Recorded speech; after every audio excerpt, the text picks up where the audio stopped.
देख रहे हैं सक्षम भारत टीवी। तो बोल रहे साथी हल्ला बोल। इतना तो भैया नागपुर स्टेशन तक भी आवाज नहीं गया होगा। अरे बोल रहे साथी हल्ला बोल। अरे BTX पर हल्ला बोल। अरे BTX पर हल्ला बोल। अरे भेदभाव पर हल्ला बोल। अरे जोर जोर से हल्ला बोल। आवाज ना आई ऊंचा बोल। डट कर बोल, तन कर बोल। अरे नागपुर बोला हल्ला बोल। अब ब्राह्मणवाद पर हल्ला बोल। अरे मनुवाद पर हल्ला बोल। अरे बोध गया सुन ले ऐसा बोल। अरे मोदी सुन ले ऐसा बोल। अरे भागवत सुन ले ऐसा बोल। अरे जोर जोर से हल्ला बोल। अरे कि जब हम जन्म लिए तो शायद आप में से किन्हीं को यह मौका सौभाग्य नहीं प्राप्त हुआ होगा कि जब हम जन्म लिए तो जो मेरी मुंह जुट्ठी हुई वो महाबोधि महाविहार के खीर से हुई। जब हम जन्म लिए और जब खेलने का मौका मिला तो बोधि वृक्ष के छांव में हमको खेलने का मौका मिला।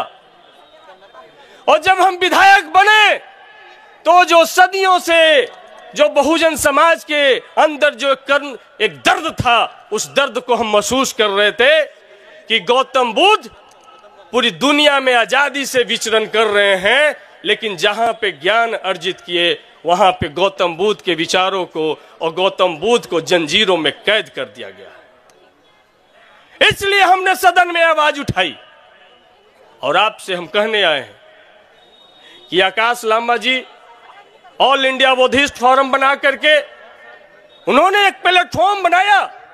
सुरेश देसाई जी के बाद लड़ाई ऐसे सो गया था कि लग रहा था कि अब लड़ाई नहीं लड़ी जाएगी, हम थक के बैठ गए हैं। तो हम आकाश लांबा जी के टीम को, विलास खैरात जी को, तमाम लोगों को हम धन्यवाद कि जब सब और उस दिन से हम पहले दिन से बौद्ध महाविहार मुक्त कराने की लड़ाई में हम शामिल हैं। जब अनाकारिक भंते के जन्म जयंती 17 सितंबर को जब पटना में गांधी मैदान में एक बड़ी रैली की गई और पूरे पटना में हम सब लोगों ने पैदल मार्च करते हुए 500 से ज्यादा बौद्ध संगठनों का मांग पत्र जब मुख्यमंत्री को दिया गया तब भी मुख्यमंत्री का नींद नहीं खुला। जब पूरे बिहार के एक एक जिला में महाबोधि मुक्ति विहार मुक्त रक्त जब पूरे जिले में, तब भी सरकार की नींद नहीं खुली।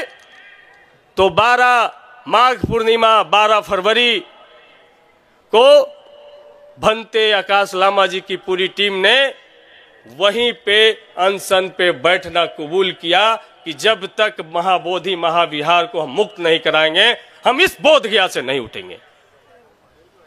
तो ये जो उन लोगों ने, जो बौद्ध भिक्षुओं ने जो संकल्प लिया है, यदि वो बौद्ध भिक्षुओं को ऑक्सीजन कहीं से मिल रहा है तो सबसे ज्यादा ऑक्सीजन महाराष्ट्र मिल रहा है, आपसे मिल रहा है। आपकी ताकत उनको ऑक्सीजन दे रहा है।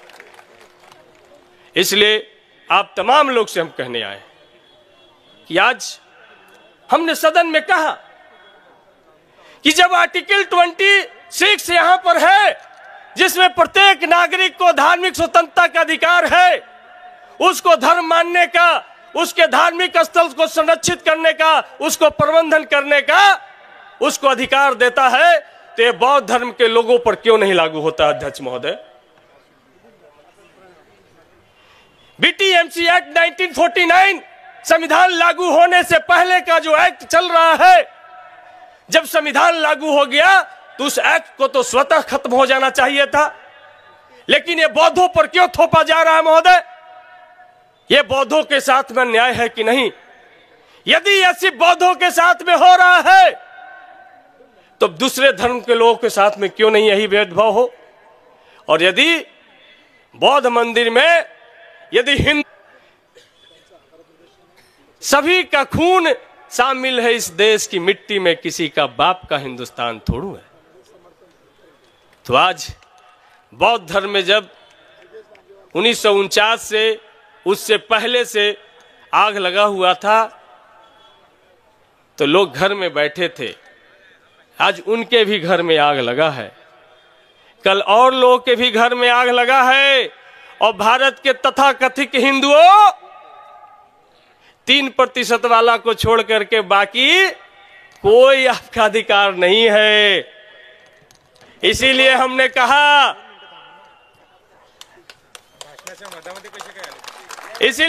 कहा बिहार विधानसभा में कि आपने राम मंदिर बना लिया, चलो विवाद खत्म हुआ, अब देश आगे बढ़ेगा। लेकिन हमने कहा सदन के अंदर कि महोदय ईटा हमारे मजदूर भाइयों ने बनाया, हमने बनाया,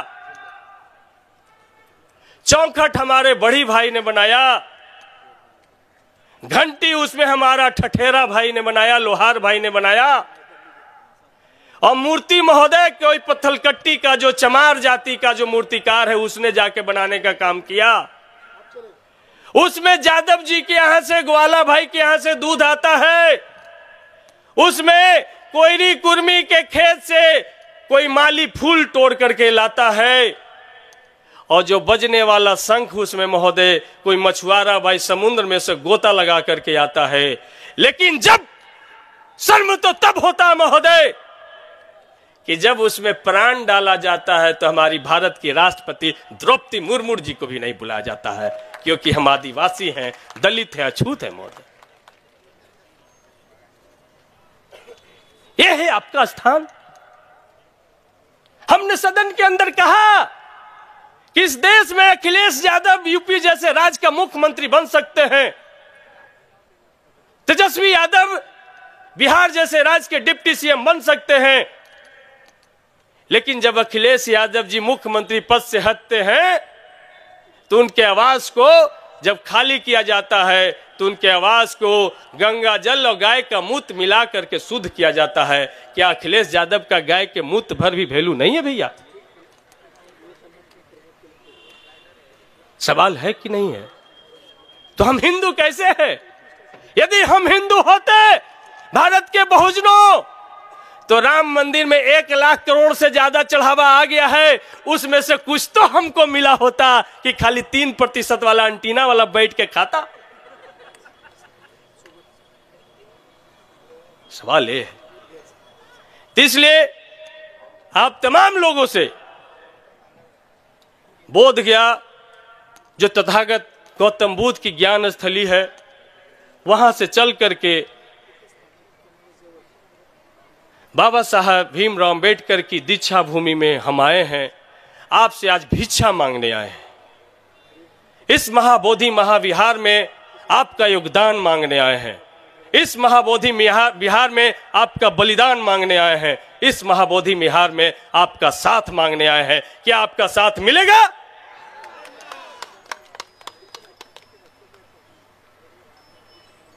मुझे लग रहा है कि असल धरना बोधगया में नहीं, असल धरना इस ग्राउंड में चल रहा है। और इस धरने की, इस सभा की आवाज बहुत दूर तक जाएगी। और यकीन मानिए आप पहले जागे हैं, क्योंकि हमारे यहाँ गौतम बुद्ध आज से 2600 साल पहले ज्ञान अर्जित करके पैदल चल के पूरी दुनिया में चले गए।